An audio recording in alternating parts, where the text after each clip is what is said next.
For those of you who attempted to raise the obvious point about Biden's mental decrepitude, which was quite clear in 2020, it was not nearly as progressed as it is now, but it was clear enough that it was a problem. And anybody who knows anything about dementia in the elderly knew it was going to get worse and not better. And it might not be a slow progression.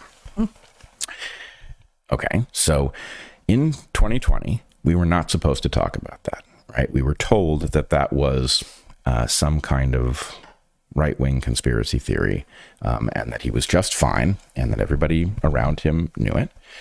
We were told that the laptop was a Russian trick, right? We had intelligence officials, was it 51 of them, swearing that this was Russian disinformation, and therefore people felt empowered to silence discussion of it. The Washington Post was thrown off Twitter for wanting to write about this story.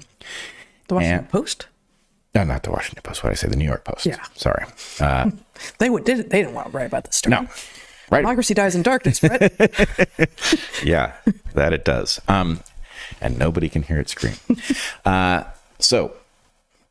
then you've got this question, and, I hate to pick on Sam, but if you go to Sam's recent discussions, Sam Harris, if you go to his recent discussions with Tom Bilyeu, you'll hear him talking about the laptop and its irrelevance and the comparison of the corruption that the laptop reveals compared to, Trump University and all this. And it's like a time capsule, right? But it's now. Yeah, it's like there was no update, right? Now what we know is that although it is hard to say exactly what the relationship of Biden family corruption in Ukraine before 2020 and the war in Ukraine presently is, the Biden family has stakes in Ukraine. And these stakes are not Hunter Biden stakes. These have to do with the clear, if not perfectly explicit, peddling of Joe Biden's influence as VP by Hunter. Mm-hmm. So not a separate issue.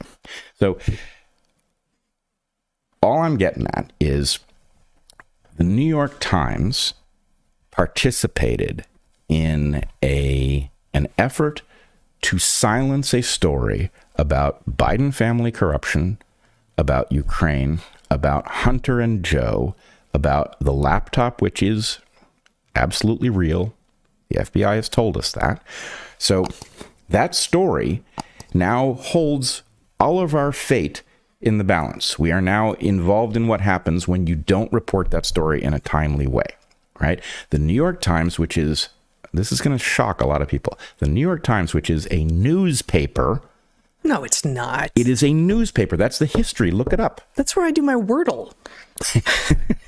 That's its highest and best use at this point. It is its highest.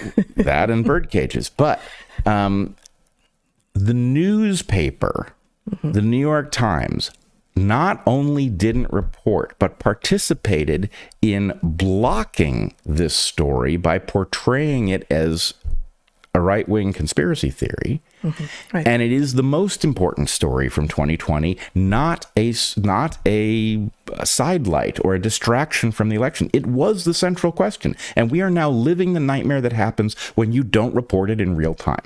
So I'm realizing that it's like, you will forgive the chicken scrawl, but it's like... Are you about to show your own chicken scrawl? I am going to. Wow, it's gotten serious.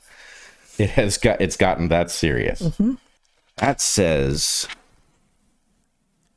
the news equals the New York Times to the -1. Okay? The news is the inverse of the New York Times. That's an extraordinary thing to be true, right? That's not monkeys at a typewriter, right? That's highly intelligent people writing the inverse of the news. Okay? Where have we seen this pattern before? Well, we can do it with this one. Do we need to hire a sign guy? We need a signage guy. Yeah. And a sticker guy who knows what damn adhesive to put on each sticker so that you don't spend hours trying to scrape the thing off. I don't think that's a business expense. All right. I think that says health equals the Center for Disease Control raised to the -1, right? Yep. So how many times are we going to see the pattern where the thing that is supposed to do the job is not doing a terrible job, which could look at worst like a random job. It is doing the inverse of the job. The Right. New York Times, what does it do? It obscures the news, Yes. right? That is an amazing fact of history. And that is, in some sense, why we are in such peril, because you've got a large fraction of the population that is looking at the cave wall, regarding it as if it were informative, when in fact it is being used to convince them of a world that they do not live in. And they are therefore acting in ways that are imperiling all of us, because it's very hard to look at the New York Times and not understand it looks like the news. It is the inverse of the news, right? It's very hard, even for us. You look at the web page and it feels like a newspaper because of our history with it. Right.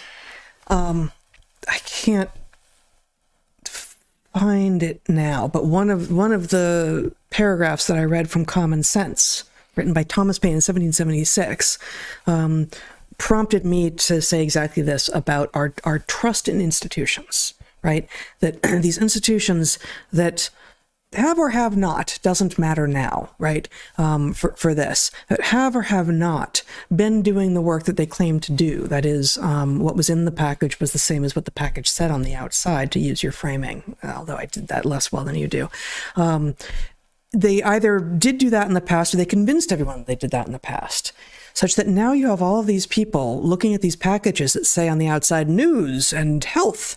And there are a lot of us saying, that's not the news, and that's not going to keep you healthy or make you healthy. It's the exact opposite. And the talking heads, like, Sam Harris, whom you just mentioned, are going like, what, are you crazy? If you get rid of the news, we won't have news. And if you get rid of the health, we won't have health. To which we say, it's not the thing you think it is. It may have been, or it may not have been. That actually is immaterial for this argument, but it's definitely not now. The New York Times is not bringing you the news. The CDC is not bringing you health. Therefore, the idea that we need something different is not a radical proposition. It is the only proposition. I think you've got it exactly right. This is that case over and over and over again. And I mean, I don't know if we were to just riff on it, how many examples of this we would find. But if you think about the way Anthony Fauci was portrayed during the pandemic, right? Anthony Fauci literally said the quiet part out loud, or maybe it's not exactly that, but claimed to be the science, as if the science was an oracle. Right? And the funny thing is that both science and medicine actually function by, science has a formal method, but that formal method is deployed by people who have an informal method, in which those with predictive power argue, people compare predictive power, and over time they discover what is actually true, wielding the scientific method, and then hashing it out in a ground up debate. Mm-hmm. The idea that science ever came handed down from on high, I mean, in an emergency, how exactly would the people who were handing it down from on high have any way of having gotten there? They would have had to have had a process that involved a huge number of people capable of raising objections about all of the things that were being said. So it was preposterous on its face. So, Yes, I mean, you could write the same thing, Fauci equals science to the -1, but also anyone, me, equals science to the -1. Like, any human being cannot be science. That's not what science is. Yeah. Well, I'm wondering if it's science is Fauci to the -1, right? It's the opposite of that method. Science is inherently an organic process. I mean, of course, rather than an oracle. Mathematically, it means the same thing, but I get that. I think it metaphorically, if you will, makes more sense in that direction. Yeah. And, actually, we're just riffing here, so it may be that, 5 minutes after we're done, it's going to dawn on me why this is an insane thing to say. But as it was deployed, medicine equals public health to the -1. Yes. That public health became an excuse for all kinds of anti-medical things, right? You are supposed to be able to walk into your doctor with a pathology that your doctor does not know anything about, and your doctor is supposed to be able to attempt to do something about it. He's supposed to say, I don't know what you've got. However, it might respond to an antibiotic, right? And then you can try it. And if it doesn't respond to an antibiotic, you can switch to a steroid or vitamin C or whatever it may be. And that doctor can talk to other doctors who may be seeing the same pathology and say, what do you think it is? I think it's an infectious agent. Well, I don't think so. I think it's an environmental exposure.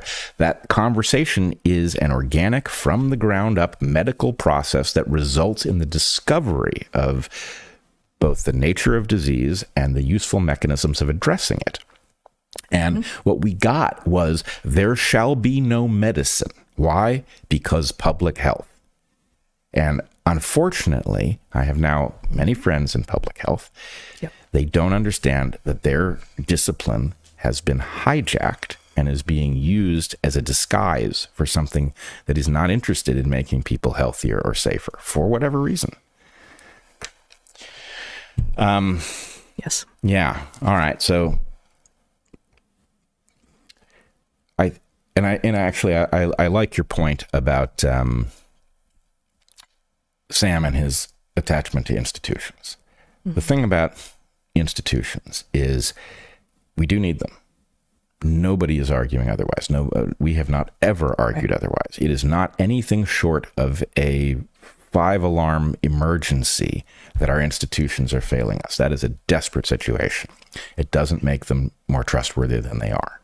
And to the extent that something has gotten into them and is using them not only for its own purposes, but for the exact inversion of the purpose for which they were built, that couldn't be a higher priority. Well, and I mean, we've spent a lot of time talking about this in the early days of the podcast, but it's so easy to get gamed if your position is, I believe in X. Oh, cool. Anything we call X you believe in? Why, yes, because I believe in X. Okay. We're going to call this a vaccine. Well, then it's good. Give me some. What about if it's not a vaccine? Well, you said it was a vaccine, therefore it's a vaccine, therefore it's good, therefore anyone who doesn't want it is a bad person and should be, dispatched with. You can do this with anything. If you have a position that is immovable and certain and simply says X is a good thing, then expect others, for whatever reason, to show up having labeled things that are good for them and not for you X, because you have already told them what your game plan is. Your game plan is, I'm really bad at this, and I'm just going to accept it as long as you call it X.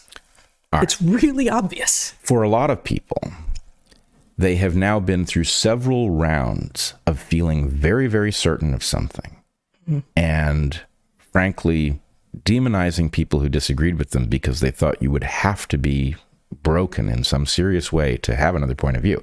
To believe that Joe Biden was not mentally intact was a moral failure, right? To believe that Hunter Biden's laptop was real was a moral failure. Then when it became obvious it was real, to believe that it had anything to do with Joe Biden was a moral failure. To believe that not all vaccines are safe is a moral failure. To believe that the COVID vaccines are actually killing lots of people, moral failure. To believe that they don't work, moral failure, right? Yes. So if you have been somebody who has been induced to experience confidence in these positions on topics you probably are not expert in, enough that you went and you denigrated people who saw it differently, and now you are finding out that the things that you were so certain of were dead wrong, right? A lot of us saw this debate debacle coming. We knew what Joe Biden's mental condition was, roughly. There was no way he was going to do well in a debate with Donald Trump without a teleprompter and a script. Sorry, not going to happen. Not in the evening, as you point out. And if it was a 20-minute thing, like there's conditions, but it wouldn't have passed as a debate. Yeah. It wasn't going, the debate as structured was not going to work, right? If you didn't see that coming, it's because you've been looking at the cave wall. And if you've now had this experience, if there are places where you were very certain of something and it involved, business and energy in Ukraine, right? And it also, on a separate topic, involved novel vaccine technologies and adverse events. right? If you've been dead wrong on those two topics and you've been demonizing people who disagreed with you and then they turned out to be right, what you need to say is, all right, there is a corruption in my mechanism for figuring out what I believe is true. It should never be the case that you have demonized somebody over something where you are wrong, because you should never demonize anybody where there's any room to be wrong, right? It wouldn't make sense to do so. So the point is, you didn't have room to be wrong somewhere that you actually were wrong. That you're doing something incorrectly, and I'll tell you what it is. You're listening to other people who are claiming to be authorities, who for whatever reason have a negative, they are raised to the -1 with respect to the job that they're supposed to be doing. Mm-hmm. And the natural thing, if you want to become smarter over time, which is the normal way that a human being should function, then you should take any source of information or confidence that keeps steering you into awkwardness, where you now have to recognize that people that you demonized were right? If that's what keeps happening to you, then the point is, anything that led you in that direction is not a source of information, right? Whatever it's doing, not a source of information, and you should not allow it to steer your instincts one bit. And you might consider, it is possible that there were lots of people who were on various topics right for the wrong reasons. It is not conceivable that you would be right for the wrong reasons across topic after topic. But on any given topic, there are bound to be people who got it right for the wrong reasons. But you might start looking at people who got things right that you were sure were wrong, who are now in a position to point out the pattern. And when you do that, you will get smarter, because you will discover the New York Times is not a newspaper, right? It's an inverse newspaper. The CDC is not a source of health information. It's a source of sickness information, right? So anyway, that's kind of the long and short of it, I think, is we're living in a bad moment.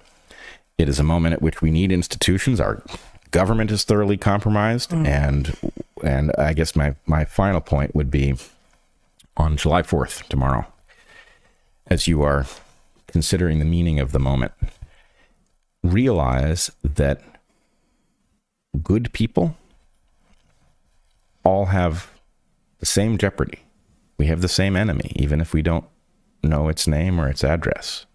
We have to confront the thing that has taken over our system and ruined institution after institution, if we are to survive as a republic, and maybe if we are to survive as a species.